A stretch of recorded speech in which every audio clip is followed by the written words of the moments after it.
ஒருவரான சிவகுமார் அவர்கள் பேசிய போது, நம்முடைய கட்சியினுடைய 7வது மாநில மாநாடு இருக்கிறது, அது சம்பந்தமாக நான் உங்களை எல்லாம் சந்திப்பதாக சொன்னார். அது ஒரு காரணம் என்றாலும் கூட அதுவே முழு காரணம் அல்ல. நம்முடைய மக்களை எல்லாம் சந்தித்து நீண்ட நாட்கள் ஆகிவிட்டது. தேர்தல் நேரத்திலே வருகிறோம், மற்ற நேரத்தில் வர முடியாமல் போய்விடுகிறது. எனவேதான் இப்பொழுது தேர்தல் இன்னும் 1 வருடம் இருக்கிறது. இருந்தாலும் கூட நம்முடைய மக்களை எல்லாம் சந்திப்பதன் மூலமாக சில முக்கியமான கருத்துக்களை எல்லாம் சௌகரியமாக உங்களிடத்திலே பேச முடியும் என்பதற்காகத்தான் இப்பொழுது நான் கிராமந்தோறும் சென்று வருகிறேன். நேற்று துறையூரிலே மாலை 5 மணிக்கு எங்களுடைய நிகழ்ச்சியை துவக்கினோம். இரவு 2 மணிக்கு புதூர் என்ற கிராமத்தில் ஆலங்குளம் அருகே தான் அந்த நிகழ்ச்சி முடிவிட்டது. நள்ளிரவு 2 மணி வரையிலும் மக்கள் ஆர்வத்தோடும் எழுச்சியோடும் காத்து கொண்டிருக்கிறார்கள்.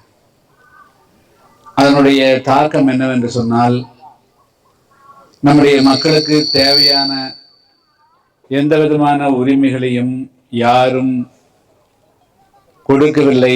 ஆட்சிக்கு வருவதற்கு முன்பாக தேர்தல் நேரத்திலே வாக்குறுதிகளை கொடுக்கிறார்கள். ஆனால் தேர்தல் முடிந்த பிறகு நம்மை கைகழுவி விட்டு விடுகிறார்கள். நாம் ஏமாற்றப்படுகிறோம், நாம் ஏமாந்து விடுகிறோம். எனவே நம்முடைய தாய்மார்கள் ஏமாந்து விடக்கூடாது. அந்த நேரத்தில் நமக்கு ஆசை வார்த்தை காட்டுகிறார்.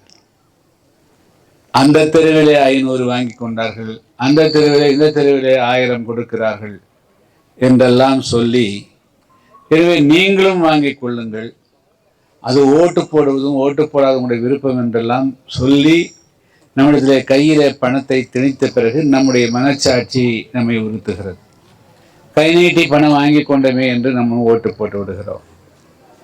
இந்த 5 வருஷத்துல ஏதாவது ஒரு பெரிய நன்மை இந்த ஆட்சியாளர்கள் இன்னைக்கு இருக்கிற திமுக ஆட்சியில நம்முடைய மக்கள் இந்த கிராமத்திலிருந்து யாராவது ஒரு 4 பேர் படிச்ச இளைஞர்கள் ஏதாவது அரசாங்க வேலைக்கு போயிருக்க முடியுதா?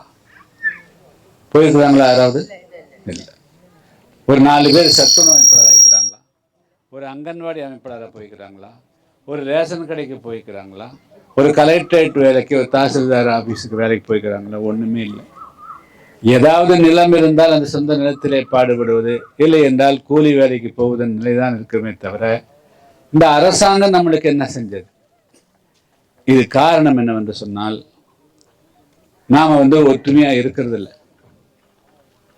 நாம தேர்தல் நேரத்தில் எந்த கட்சிக்காரன் வருவான்னு நம்மளை ஆசைப்படுத்தி அப்படியே காத்திருக்கிறாங்க. இவன் 500 கொடுக்குறானா, அவன் 1000 கொடுக்குறானா, இந்த கட்சிக்கு 4 ஓட்டு இருந்தா இந்த கட்சிக்கு 2 ஓட்டு, இந்த கட்சி 2 ஓட்டுன்னு நாமளே பகிர்ந்து போட்டு விடுறோம். தேர்தல் நேரத்தில் நம்மளை இந்த கட்சி ஒரு கட்சி கொடி பிடிக்கிறதுக்கு 100-200 கொடுத்து கூட்டிட்டு போறாங்க. அப்ப நமக்கு என்று ஒரு கொள்கையை இல்லாத மாற செஞ்சுட்டாங்க.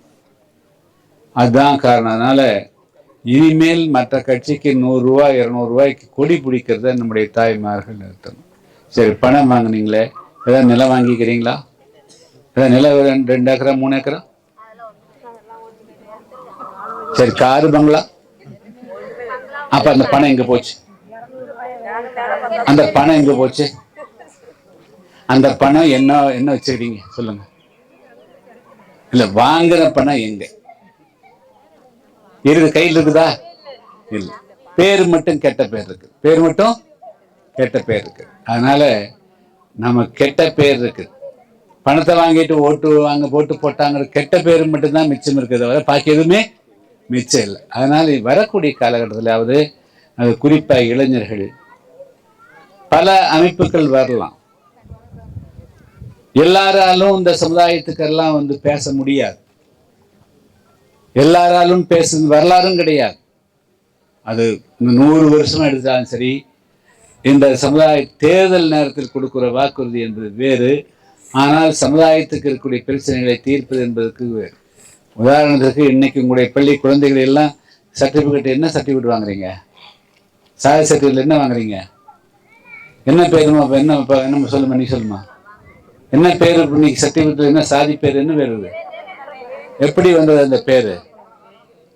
அந்த பேரு எப்படி வந்தது? சும்மா வந்துருச்சா? நாம போராடி 10 வருஷம் போராடித்தான் வாங்கணும், அவங்களா கொடுக்கல ஆச்சுங்களா.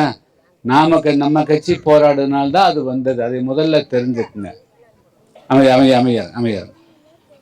ஆனால் நம்முடைய கட்சி போராடித்தான் அந்த பேர் வந்தது.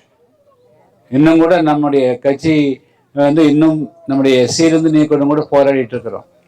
அது மட்டும் இல்லை, இப்போ எஸ்சியில் இருக்கிறதுனால அந்த பட்டியலுக்குள்ள 18% இடஒதுக்கீடு கூட இன்னைக்கு இருக்கிற அரசு நம்மளுக்கு கொடுக்க மாட்டேங்குது. அருந்தினருக்கே 18% கொடுக்குறாங்க. இதையும் யாரு கேட்கறாங்கன்னா நாம தான் போராட வேண்டியது. பல அமைப்புகள் வருவாங்க, அவங்க சிக்கல் தான் கொண்டு வருவாங்க. ஒரு நாள் இந்த சமுதாயத்துக்கு ஒரு சின்ன பிரச்சனை ஏற்பட்ட காவல் நிலையத்துக்கு சென்று பேசுவதற்கு கூட தகுதியான ஒரு அமைப்பு கிடையாது. ஆனால் நம்முடைய இளைஞர்கள் என்ன செய்யறாங்க, யாராவது ஒருத்தர் கட்சி பிடிச்சி வந்தானா அவன் பின்னாடி 4 பேர் போறது, இன்னொருத்தன் கட்சி குடி பிடிச்சி வந்தா அவன் பின்னாடி போறது. ஒரு புதிய தமிழகத்தை தவிர ஒரு தாலுகா ஆபீஸ்லயோ மாவட்ட ஆட்சியர் அலுவலகத்திலேயோ ஒரு ஸ்டேஷன்லயோ போய் பேசி உங்களுக்கு இருக்கிற கஷ்டத்தை நிவர்த்திக்கு புதிய தமிழகத்தை தவிர எதுவுமே இல்லை. அதனால நம்ம முதல்ல எல்லோருமே புதிய தமிழகம் கட்சியா இருங்க அப்படிங்கிறது தான் நான் வைக்கக்கூடிய வேண்டுகோள். வீரனாக்கலாம் சோரனாக்கலாம் எல்லாம் இருக்கலாம். அவங்க வீரன் எப்போ செத்த பிறகுதான் வீரன் தெரியுது. அது வெறும் என்ன பண்ண சமுதாயத்துக்காக என்ன பண்ணாலும் தெரியாது.